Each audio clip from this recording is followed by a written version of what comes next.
Hey everybody, welcome back to the channel. Snake Doc here, and I finally got my replacement Taurus 856.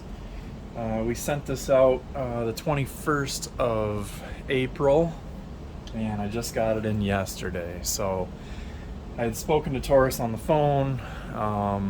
They said that they were going to destroy the old one, that it wasn't usable.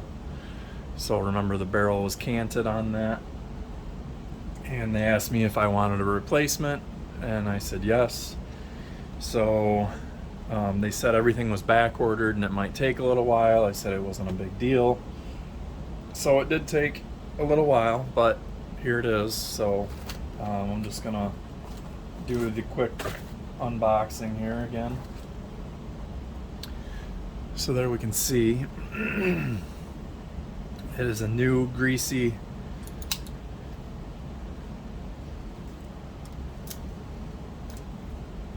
six-shot 856. Trigger is nice on it. And today what we're going to do in this video, besides show the fact that I got my replacement, is we're going to install the factory Taurus 3-finger grip. And this is from the Taurus 85 3-finger grip. And this is kind of like a orangish peach color, and I'll tell you why.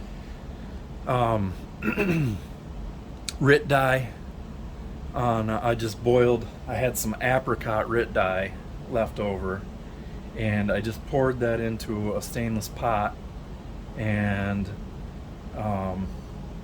got it boiling, and then you reduce it down to a simmer and then just throw the grips in there and just keep stirring them, and you can see like it dyes all the way through.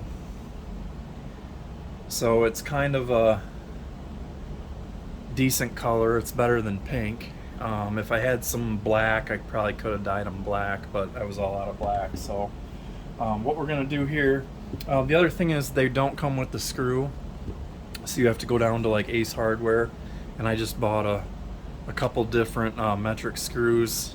I think these are M3s, and this one fit well, and I just ground the head down on it so it sat flush, because it was kind of a domed screw and it sat a little bit high on the grip, so I just ground it down, and I can still get a Phillips on there. So we're gonna take that apart. We're gonna knock this one comes out with a punch, so we're going to grab that. Let's see if I can just do it by hand. Nope.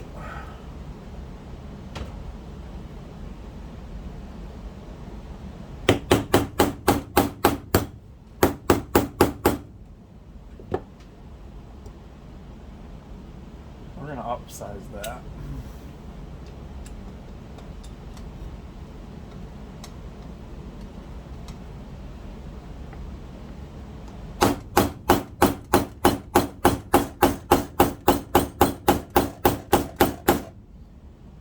There, it's moving. Holy smokes, that thing was in there.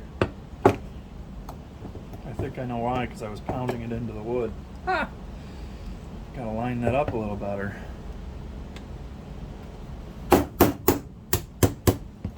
Okay, so there's the roll pin.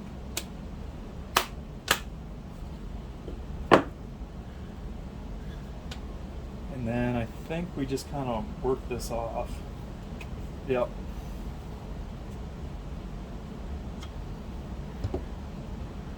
So there's that. And that's gonna go back in the box.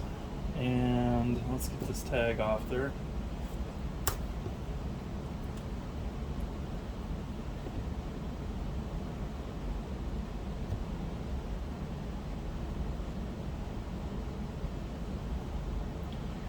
So here you can see that's where the screw comes through. You can see the light behind it, and you can see that's well below any of the action parts. So we're just going to squeeze all those pins together, and we'll get our screw.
there we go. So we got that on there. And then we can see the difference is this gives you this little bit of extension right here. So you get a full 3-finger grip on there. So it makes the gun a lot more controllable, but still very, very slim and concealable.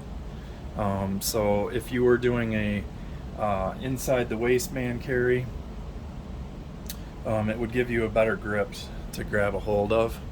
The other thing is, if it's in a pocket, it might be a little too big for pocket carry now, if that was your plan for that. So we can see the difference here if I hold that up. It's about 3/4 of an inch longer. And it still has palm swell. We can see that it bevels out. And I think it looks kind of good on there. I'm not sure I'm crazy about that orangish color, but I think part of that is this gigantic light that I have pointed at this right now, because outside it didn't look that horrible. What I am noticing though is, like right here at the back, you see that? There's a little bit of a slop on there. I'll have to see how I can pivot the grip just a little bit.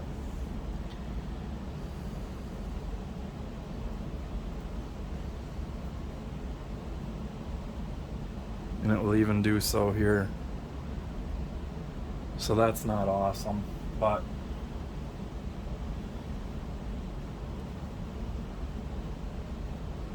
it is what it is, I guess. I do like the 3-finger control on it, and the grip just points nicely.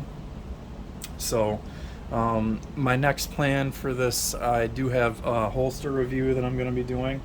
I have another craft holster that they sent me, and it is a cross draw holster for this. So it is a leather cross draw, so you'd be wearing it in this position and you'd be reaching across your body here and making your draw. A lot of people that I know that carry revolvers prefer cross draw carry in a revolver outside the waistband. They say it's best for driving and for fast access. So we'll put that to the test and see if that is the case.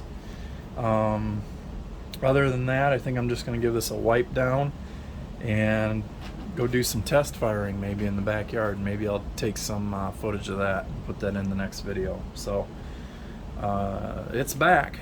So I'll get some shots through this thing and see what I think about it and see what role I'm going to put this thing into in my rotation. So thank you guys for watching, and always shoot safe.